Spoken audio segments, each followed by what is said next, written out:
दर्शन। बौद्ध दर्शन में कुछ चीजें हमने बताया था। गौतम बुद्ध के जीवन से संबंधित चारों घटनाओं को, महाविनिष्क्रमण जो पहला उनका, जब उन्होंने राजपाट छोड़ के बाहर गए थे ज्ञान के लिए, ठीक है। सेकेंड जो उनका था वो क्या था, जब उन्होंने ज्ञान प्राप्त किया था, जो बुद्धत्व को प्राप्त किया था बोध गया में। सेकेंड जीवन की 3-4 घटनाएं उनके जीवन से घटी थी, और जो घटना उनको जीवन में एक तरह से प्रेरित किया, उनको ज्ञान प्राप्त करने के लिए, यानी संसार को, दुखों को देखकर उस दुख का अंत आखिर कैसे होगा और कैसे हम इस जीवन जन्म मरण के बंधन से, क्या कारण है कि हम इतने दुखी हैं, इसकी खोज के लिए जब वो निकले, उस घटना को घर छोड़ के लिखे महाविनिष्क्रमण, कल हमने बताया। फिर सेकेंड जब उन्होंने बुद्धत्व प्राप्त किया, तीसरा बोध गया में, तीसरा सारनाथ में जब उन्होंने पहला उपदेश दिया था अपने 5 शिष्यों को, ठीक है, तो उसको क्या कहा गया, धर्म चक्र परिवर्तन, ठीक है, धर्म चक्र परिवर्तन। और उसके बाद से चतुर्थ जो घटना है उनके जीवन के लास्ट स्टेज में जब उनको महापरिनिर्वाण की प्राप्ति होती है। ये चीजें हमने पढ़ा। हम बौद्ध दर्शन की, गौतम बुद्ध की शिक्षाओं पर थे, ठीक है। कल हमने देखा था गौतम बुद्ध की जो शिक्षाएं थे, इसकी इनकी जो मुख्य शिक्षा थी वो क्या थी, 4 आर्य सत्य। 4 आर्य सत्य। ये जो आर्य सत्य इन्होंने कहा, क्योंकि जीवन में उन्होंने कहा कि संसार में जो भी व्यक्ति आएगा तो वह दुखी होगा, यानी दुख ही मिलेगा उसको, ठीक है। इनके 4 जो आर्य सत्य, पहली बात तो ये सत्य है कि संसार दुखमय है, यहाँ दुख ही दुख है, ठीक है। चारों आर्य सत्य, पहला दुख, दूसरा दुख समुदाय, तीसरा दुख निवारण और चौथा दुख निरोध मार्ग, यानी दुख निवारण के कौन कौन से उपाय हैं। चारों बातें इन्होंने, और इनकी पूरी सिद्धांतें इन्हीं चारों में कहीं ना कहीं सिमटी हुई हैं, इन्हीं चारों के अंतर्गत आती हैं।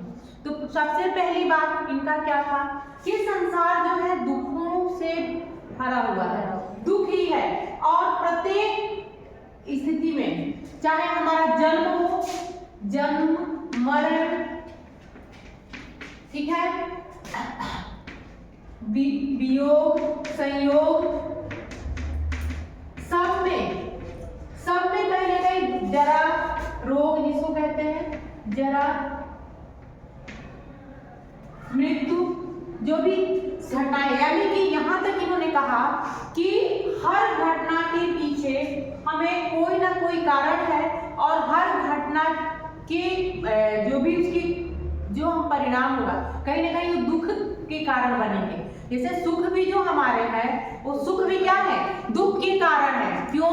क्योंकि ये जीवन, हम जब तक हम इन सुखों के चक्कर में, जब तक हमारी इच्छाओं की पूर्ति नहीं होगी, इन इच्छाओं में हम बंधे रहेंगे, तब तक हमारी मुक्ति नहीं होगी, यानी निर्वाण की प्राप्ति नहीं हो सकती।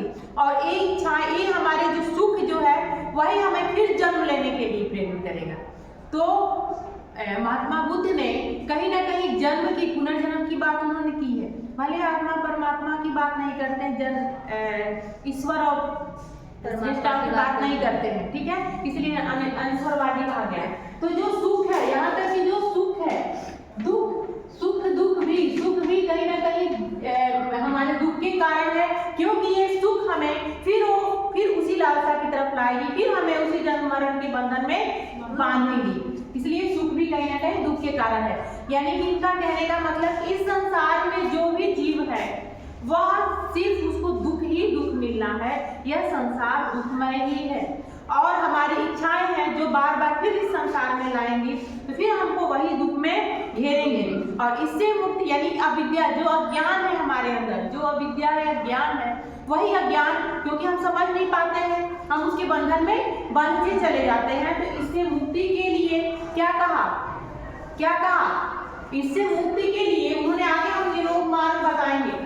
दूसरी बात, इस दुखों का एक समुदाय है, एक क्या है, दुखों की एक पूरी कड़ियां बताई, जिसमें इन्होंने 12 कड़ियां बताई, 12 कड़ियां बताया इन्होंने, 12 कड़ियां बताया, जिसमें से जो 12 कड़ियां बताए, क्या क्या था, अविद्या, संस्कार, विज्ञान, अविद्या संस्कार, अविद्या संस्कार, विज्ञान,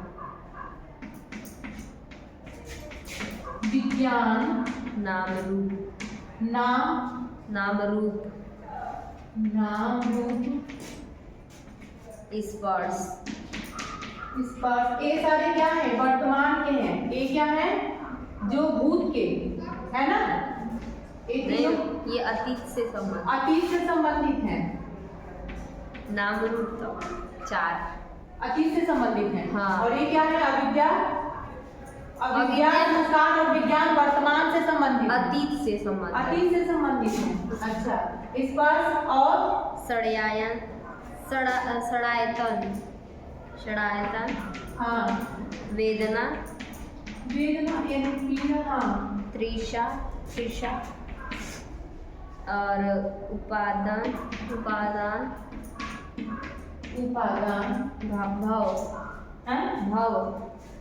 भाव, ये वर्तमान से संबंधित। हाँ, 3, 6, 7, 8, 9, 10 और 2 जाति और जरा मरण, जाति और जरा मरण, ये भविष्य से, जरा मरण। ठीक, क्योंकि आगे आने वाले हम जो भी जो है हम अपने उनमें हम उसमें जन्म लेंगे और ये जन्म मरण के चक्कर में ये जो जन्म मरण है ये भी क्या है? ये भी इसकी कड़ी है। क्या है? अब दुखों की ये कड़ी है। इस तरह इन्होंने 12 कड़ियों की बात की जो हमें दुखों के बंधन में या दुखों में एक तरह से बांधने का कार्य करता है। ठीक है, और ये जो 12 कड़ियां हैं, ये जो दुख की जो कड़ियां हैं, इनका निवारण किया जा सकता है। ये कहा इन्होंने कि इन दुखों का जो है निवारण किया जा सकता है। कैसे निवारण करेंगे? इन दुखों का निवारण संभव है, इन दुखों का निवारण संभव है। क्यों? क्योंकि अगर कारण इसके मार्ग बताए हैं, अष्टांग मार्ग,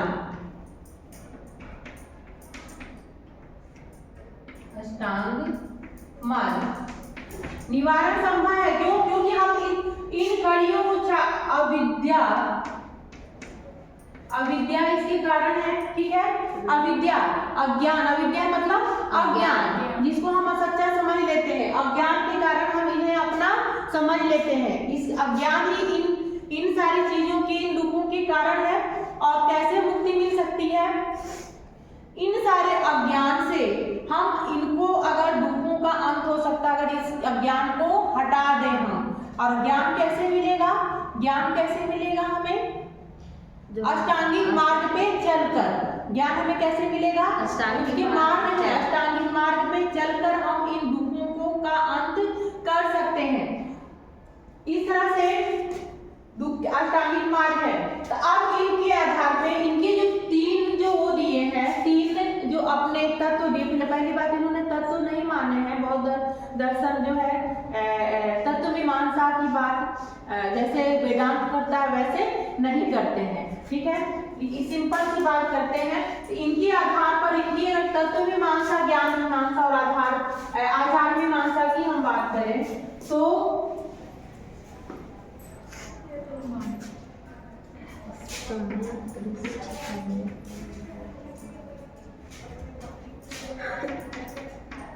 ज्ञान मीमांसा,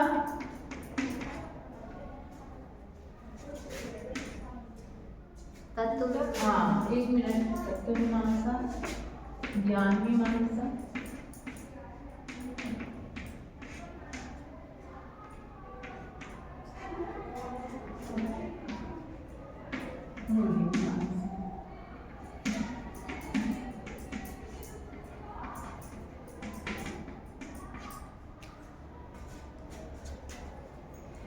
तत्व मीमांसा क्या है?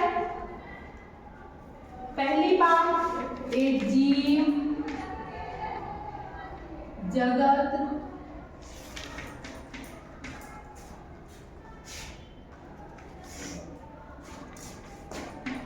आत्मा, परमात्मा,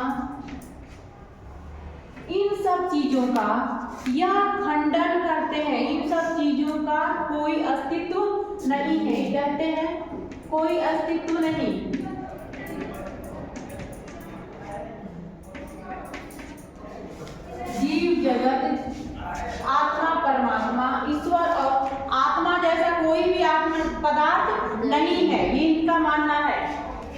कोई भी इस तरह के, इसीलिए इन्हें क्या कहा गया है, इसीलिए इन्हें अनिश्वरवादी कहा गया है। अनिश्वरवादी, इसीलिए इन्हें अनात्मवाद कहा गया है। अनात्मवाद, इस दर्शन को अनात्मवाद कहा गया है। क्यों? क्योंकि ईश्वर को नहीं मानते, एक आत्मा को नहीं मानते, ये मानते हैं मनुष्य की जो शरीर है वह पंच स्कंधों से के संयोग से बना है। इनका मानना है कि मनुष्य का मानव का शरीर पंच स्कंधों के संयोग से मिलकर बना है। और पंच स्कंध क्या है? पंच संघात एक तरह से कह सकते हैं। ये है, इसको ये नहीं मानते। ठीक है, पंच संघात क्या है?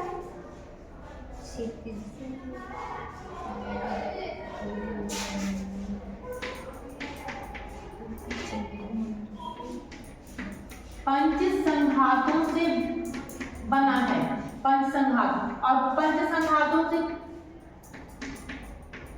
पंच संघात क्या है? पांच जो संघात है, रूप, वेदना, संज्ञा, है ना? यस। रूप संघात, वेदना संघात, संज्ञा संघात,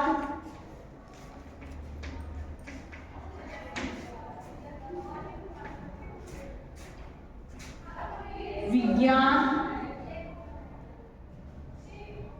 संस्कार और विज्ञान, संस्कार और पांचवा विज्ञान संघात। जो 12 कड़ियां मैंने बताया ना, उन्हीं कड़ियों से, यानी कि यही मनुष्य के रूप में जो शरीर जो है, वेदना जो हमें कष्ट जो पीड़ा मिलता है, वेदना मतलब कि रूप मतलब कि जो जड़ वस्तुएं हैं, जड़ वस्तु जैसे मानव शरीर जैसे जो जिसका जड़ है, जिसका बाहरी आकार हमें दिखता है, रूप है। वेदना, वेदना यानी कि दुख सुख की जो भावना, जो पीड़ा है ना। और क्या है? संज्ञा, संज्ञा यानी कि जो हमें नाम देता है, पहचान देता है, संज्ञा पहचान देता है। संज्ञा, संस्कार, संस्कार यानी कि जिन मानसिक शक्ति इस तरह से कहा जाए, जो चीजों में हम बंधे हैं, ठीक है, दूसरे से।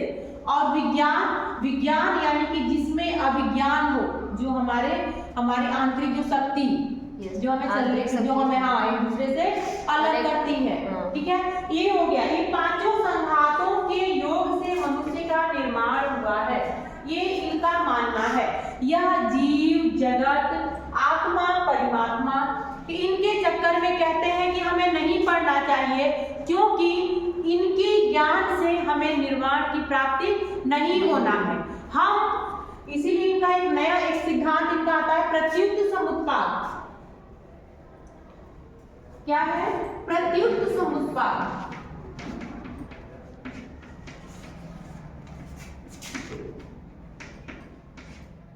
प्रत्युक्त समुत्पाद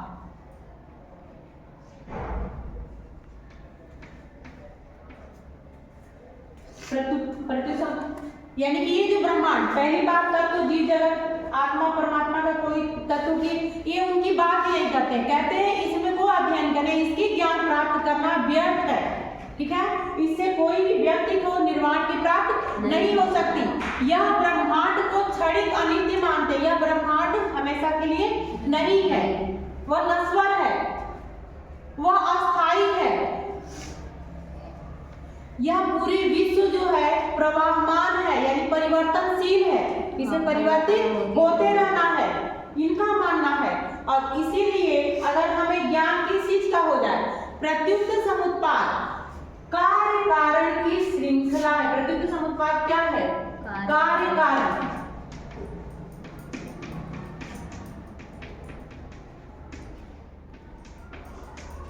कार्य कारण का मतलब क्या होता है, बहुत इंपॉर्टेंट है। इसको आप लोगों का प्रत्युक्त समुत्पाद पे जो है शॉर्ट नोट्स भी आता है, शॉर्ट लिखने के लिए भी आता है। सब एक बात समझिएगा, प्रत्युक्त समुत्पाद का मतलब होता है कि हर कार्य के पीछे कोई ना कोई कारण है।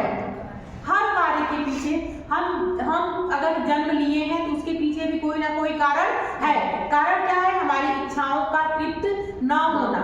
अगर हमारे सुख है तो सुख के पीछे भी कारण है। अगर हमें दुख मिल रहा है तो करा ना, दुख जो 4 आर्य सत्य दिए हैं, उन 4 आर्य सत्यों का दुख का जो बात कर रहे हैं, उन दुखों के कारण है। और उसी कारण को जाना, उसी कारण के बारे में अगर हम कारण जान गए और उन कारण को कैसे जानेंगे? अविद्या को दूर करके, अज्ञान को दूर करके हम इसके जो है इसके सत्य को जान पाएंगे।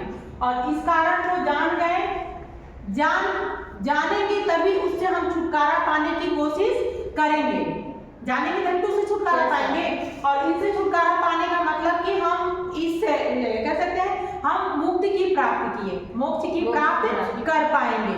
ठीक है, तो देखिए जन्म मरण आत्मा परमात्मा नहीं मानते हैं, लेकिन मोक्ष की बात करते हैं। ठीक है, बौद्ध दर्शन मोक्ष की बात करता है। मोक्ष यानी निर्वाण, निर्वाण कहा नहीं है, निर्वाण प्राप्ति। हमने वैदिक धर्म में मोक्ष देखा था, यहाँ पे निर्वाण प्राप्ति करते हैं। दोनों का मीनिंग एक ही है, अर्थ एक ही है। ठीक है, मुक्ति, मोक्ष की प्राप्ति करते हैं। और पुनर्जन्म की बात करते हैं। पुनर्जन्म क्यों कहते हैं? क्योंकि अगर इनका मानना है ना कि हमें इच्छा और तृष्णा हमारी रहेगी तो फिर हम उन इच्छा की पूर्ति के लिए फिर हमें जन्म लेना पड़ेगा। और जब निर्वाण प्राप्त कर जाएंगे, हमें मुक्ति मिल जाएगी कि संसार में दोबारा हमको दुखों को भोगने नहीं आना पड़ेगा। ठीक है, तो प्रत्युक्त समुत्पाद यहाँ पे इन्होंने कहा कि हर इच्छा, हर दुख के पीछे कोई ना कोई कारण अवश्य है। और वो कारण क्या है? इच्छाएं, अज्ञान। कारण क्या है? इच्छाएं, अज्ञानता। और हमें ज्ञान मीमांसा क्या कहता है इनका?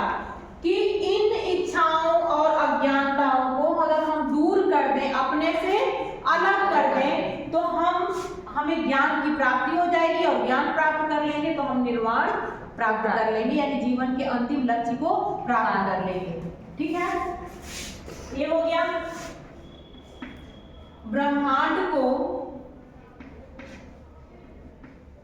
या संसार को इन्होंने अनित्य कहा है।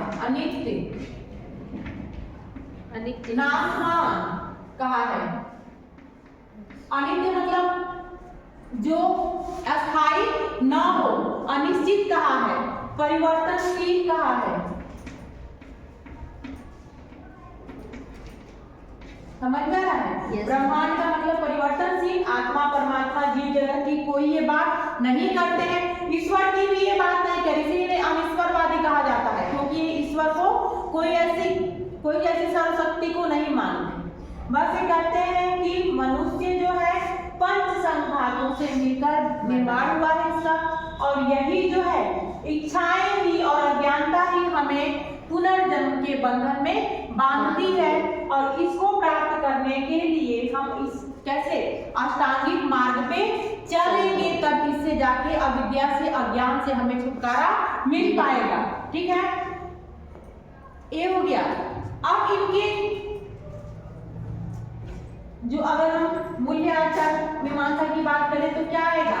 4 आर्य सत्य जो हमने देखा, हमारी यही नैतिकता, यही मूल्य है, यही आचार है कि इन चारों आर्य सत्यों को हम माने, इन चारों आर्य सत्यों का हम ज्ञान प्राप्त करें। ठीक है, और ज्ञान प्राप्त कर लेंगे चारों आर्य सत्य क्या तो पता ही है, तुम्हें अभी बताया ना। दुखों पहला, दूसरा दुख समुदाय, दुख निरोध, तीसरा दुख निरोध, दुख निरोध मार्ग, और चौथा दुख निरोध मार्ग।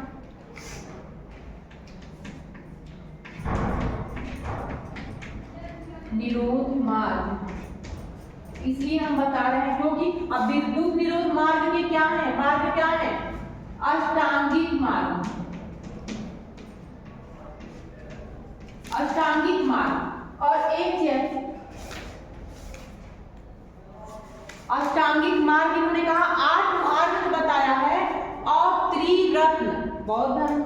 जो दर्शन इनकी जो है अष्टांगिक मार्ग और त्रिरत्न। त्रिरत्न क्या है? शील, समाधि और प्रज्ञा। त्रिरत्न क्या है? शील, समाधि और प्रज्ञा। त्रिरत्न शील, समाधि और प्रज्ञा। और अष्टांगिक मार्ग क्या है? अष्टांगिक मार्ग क्या है? 8 मार्ग। सम्यक दृष्टि, हाँ, सम्यक बता रहे हैं क्या है? सम्यक दृष्टि। यही अष्टांगिक मार्ग पे, यही जो मार्ग है, यही इन दुखों के यानी कि दुख के बंधन से छुटकारा पाने के मार्ग है। ठीक है, और इसी को जानना, इसी पे चलना, इसी को जान लेना, इन 4 आर्य सत्यों के बारे में ज्ञान प्राप्त कर लेना, यही ज्ञान मीमांसा कहता है। ठीक है, यही आचार, और इन चारों जो है दुखों के निवारणों के मार्ग पे चलना ही हम मुक्ति के या निर्वाण की प्राप्त कर सकते हैं। ठीक है, सम्यक दृष्टि, सम्यक संकल्प, सम्यक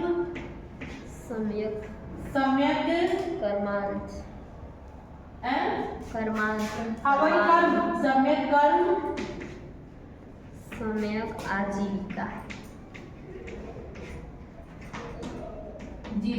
जीविका, सम्यक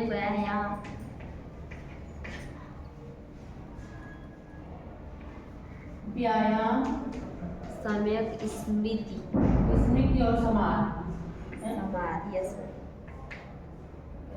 5वां है, 6वां है, 7वां। सम्यक वाक भी है।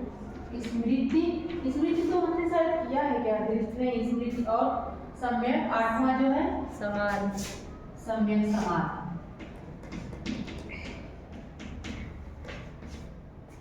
इन 8 अष्टांगिक मार्ग एक तरह से जो त्रिरत्न है कहीं ना कहीं उसमें सम्मिलित है। ठीक है, तो ये 8 मार्ग यानी कि जो हमारी जो दृष्टि हो, देखने की जो हमारी हो, क्या हो, हम सही देखें, है ना? यस, शुद्ध सही देखें, जो भी चीज हमारी दृष्टि क्या हो, सत्य को देख सके। संकल्प क्या हो हमारे, जो संकल्प हमेशा हमें मुक्ति की प्राप्ति की तरफ जाना है, हमें हमारे जो संकल्प दृढ़ संकल्प हो, ठीक है, उसके प्रति हमारे कर्म क्या हो, सुकर्म हो, सुकर्म हो, ठीक है ना, सत्कर्म हो, अच्छे कर्म हो। इस कर्म को आजीविका, जो हमें जीविका हो, चोरी और बेईमानी से प्राप्त न किया गया हो, ठीक है, वो ईमानदारी से प्राप्त किया गया हो। व्यायाम यानी कि जो कार्य हम कर रहे हैं, जो भी हम आसन या प्राणायाम जो भी कर रहे हैं, वह क्या हो, सही हो, शुद्ध हो। हम जब हम जो भी ध्यान करें उसमें क्या करें, हमारे चित्त जो हो वह शुद्ध हो, अशुद्ध ना हो, उनमें कोई गलत विचार न आए, ये बात कर रहे हैं। स्मृति मतलब जो हम याद करें वो अच्छी चीजों को याद करें, सही चीजों को याद करें। और समाज यानी कि लास्ट जो बताते हैं, तब जब ध्यान करें, एकाग्रता करें, तो वह हमारे जो है शरीर और मस्तिष्क सबको नियंत्रित करके रखे, अपने ज्ञानेंद्रियों को, अपने इन सारी चीजों को नियंत्रित करके तब वो व्यायाम समाधि करें, ध्यान करें। इन सारी चीजों के द्वारा ही हम इन दुखों का निवारण, अविद्या व अज्ञान को हम दूर कर सकते हैं। ठीक है, अविद्या एवं अज्ञान को हम दूर कर सकते हैं इस मार्ग को अपनाकर। इस तरह से देखा जाए तो बौद्ध की जो गौतम बुद्ध या जो है भगवान बुद्ध की जो शिक्षाएं हैं, जो इन्होंने दर्शन की बात की, इनकी जो मेन जो कड़ी हो क्या है, 4 आर्य सत्य है। इन्हीं 4 आर्य सत्यों पर इनके पूरे सिद्धांत सम्मिलित हैं। ठीक है, और ये 4 आर्य सत्य को जो जान गया वह इस जन्म मरण के बंधन से छुटकारा पा सकता है। ठीक है, और यह जन्म मरण के बंधन क्या है, प्रत्युत समुत्पाद, यानी कि प्रत्येक व्यक्ति को जन्म लेने के लिए हर एक कार्य के पीछे कोई ना कोई कारण है। ठीक है, कोई ना कारण है जिस कारण हम उन दुखों को बार बार भोगना पड़ता है। ठीक है, ये इन्होंने कहा है, और उसका निवारण हम इन अष्टांगिक मार्गों पे चल के कर सकते हैं। उन अविद्या जो हमें कारण है क्या है, अविद्या और अज्ञानता के कारण है, इच्छाओं के कारण है। Yes. और इनके बारे में, इनको, इन इच्छाओं को, इन अज्ञानता को हम दूर करने के लिए हम निर्वाण की प्राप्ति कर सकते हैं। Yes. ठीक है, समझ में आए? Yes. इनका तीनों तत्व कह रहा है। अब अगला हम चलते हैं बौद्ध दर्शन और शिक्षा की बात करें। बौद्ध दर्शन और शिक्षा की बात करें, मिटा दे बच्चे। Yes ma'am. अब इससे आप समझ जाइएगा कि इनके जो कुछ वर्ड हैं, जो कुछ ऐसे शब्दावलियां हैं, जो शब्दावलियां एग्जाम में या उसमें पूछता है, लिखने को आता है, तो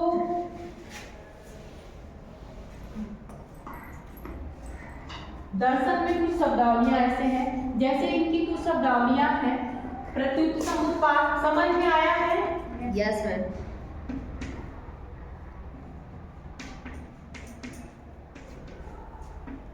अनीश्वरवाद समझ में आया है? अनात्मवाद,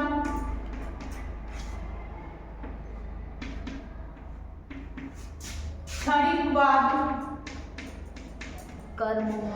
क्षणिकवाद क्यों कहा है? क्योंकि ये संसार क्षणिक है। Yes. ठीक है, यह अनिश्चित व क्षणिक है, तो परमानेंट यानी कि हमेशा के लिए नहीं है, स्थिर नहीं है, आज है जो कल नहीं रहेगा। ठीक है, कर्म। हाँ। कर्मवाद, कर्म को मानते हैं, जो कर्म कारक के सिद्धांत हम पढ़े ना, प्रत्युत समुत्पाद। यस। हर कर्म के, हर कार्य के, हर दुख के पीछे कोई ना कोई कारण छिपा हुआ है, इस चीज को ये मानते हैं। पंच स्कंद, पंच स्कंद, जो 5 स्कंद क्या है? रूप, संस्कार, वेदना, संस्कार, क्या विज्ञान, है ना? ये पांचों स्कंद क्या है, ये हमने बताया, जिससे व्यक्ति की रचना हुई है। रूप, संज्ञा, संस्कार, विज्ञान। ये समझ में आ गया? Yes, sir. ये सारे शब्दावलियां हो सकता है पूछ ले कहीं से उठा के। बौद्ध दर्शन में प्रतीक समुत्पाद क्या है? ठीक है, समझ में आया? यस। कार्य कारण दुखों के कारण है, प्रतीक समुत्पाद यानी कार्य कारण के बारे में जो बताता है। ठीक है, अब हम शिक्षा की तरफ, बौद्ध दर्शन और शिक्षा, इस की तरफ चलते हैं। शिक्षा यहाँ तक तो हो गया, क्योंकि बौद्ध दर्शन भी, अब इसमें शिक्षा की मीनिंग क्या कही गई है?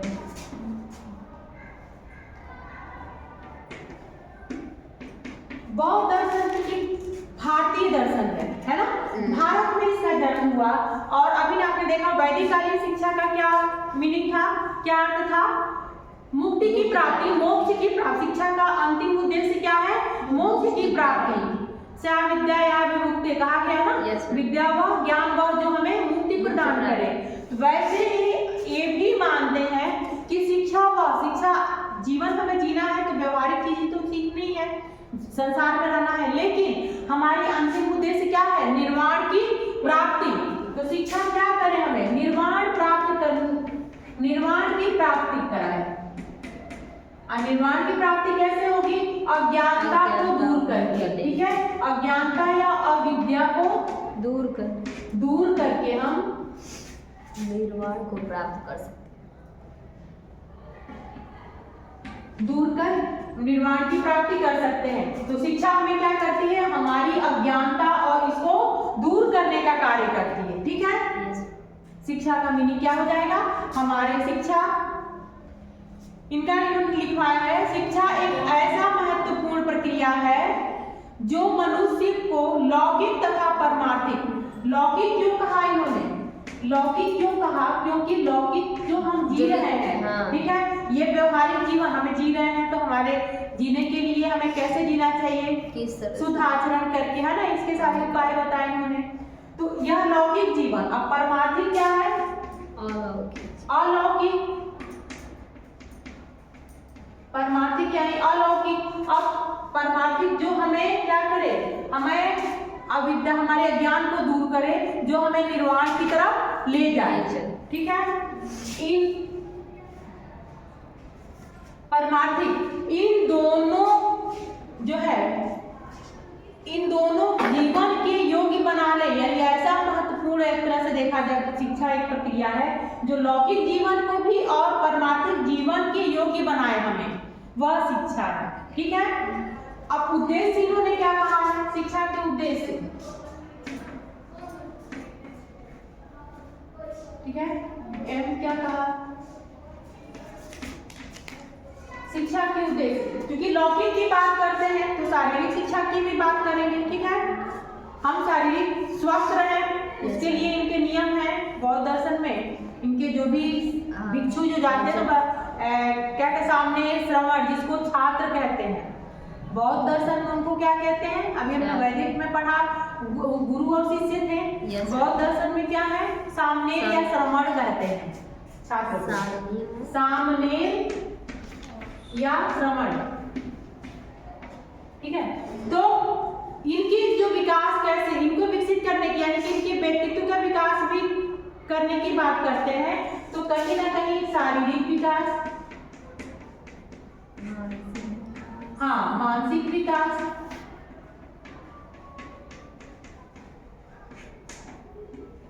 मानसिक विकास और अविद्या का अविद्या अज्ञान को दूर करना,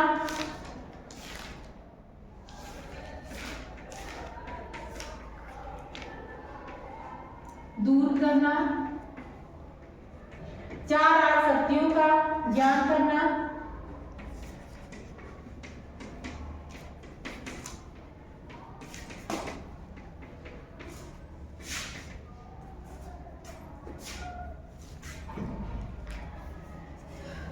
नैतिक व चारित्रिक विकास, नैतिक एवं चारित्रिक विकास,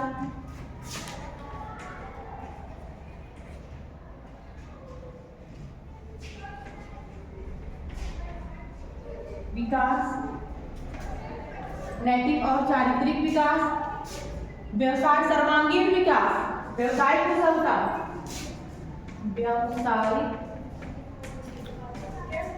कुशलता, सर्वांगीण विकास, संस्कृत का संरक्षण, हाँ,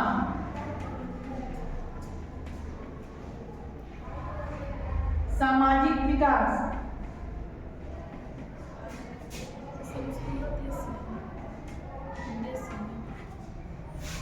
हाँ, संस्कृति का तो संरक्षण करेंगे ही ना।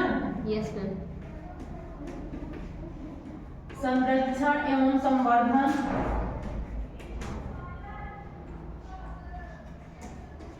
और लास्ट क्या होगा, निर्वाण की प्राप्ति, निर्वाण की प्राप्ति। ये हो जाएगा शिक्षा के उद्देश्य। ठीक है, शिक्षा के उद्देश्य, तो उद्देश्य के देखिए कि लौकिक और पारलौकिक, लौकिक और आध्यात्मिक दोनों की बात करते हैं।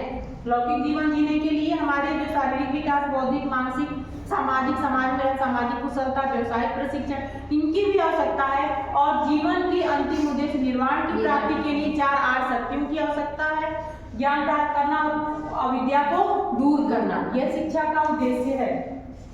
समझ में आया? Yes ma'am. चलिए आगे चलें। हो गया? यस। हो गया? हाँ, तो कर लीजिए। अगला हम आते हैं पाठ्यचर्या की बात करते हैं। पाठ्यक्रम, पाठ्यक्रम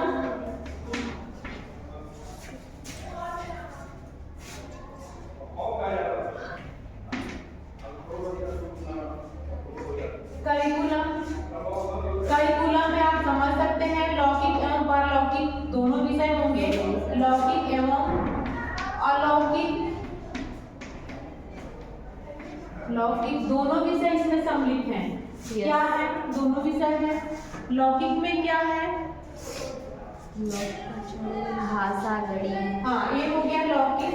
अब यहाँ से ही कर देते हैं। लौकिक में आपको भाषा हो गया, लिटरेचर आना चाहिए, गणित, कला कौशल, व्यवसायिक प्रशिक्षण, है ना? यस। कौशल, आयुर्वेद, व्यवसायिक प्रशिक्षण,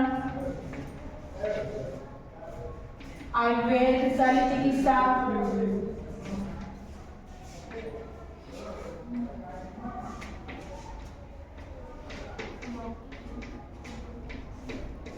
बहुत कालीन जो शिक्षण संस्थाएं मठ और विहार बहुत प्रसिद्ध Yes, हुए थे और यहाँ पे विदेशों से लोग पढ़ने के लिए आए। नालंदा, तक्षशिला, Yes, सबसे sir. पहला अगर देखा जाए तो नालंदा विश्व का सबसे पहला अगर कोई शिक्षण संस्था है तो वह क्या है? तक्षशिला। Yes, sir.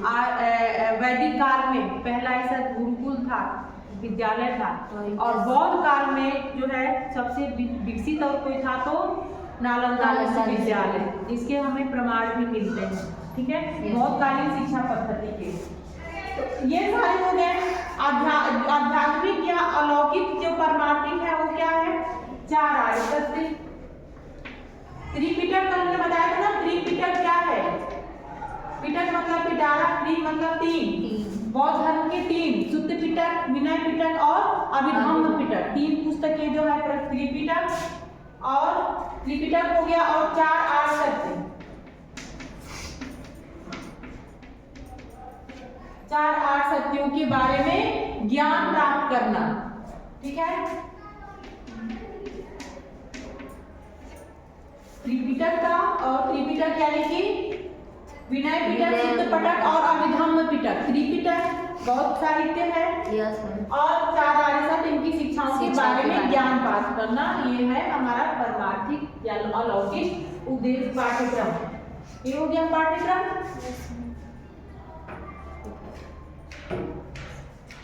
एक चीज और इसमें मिलता है,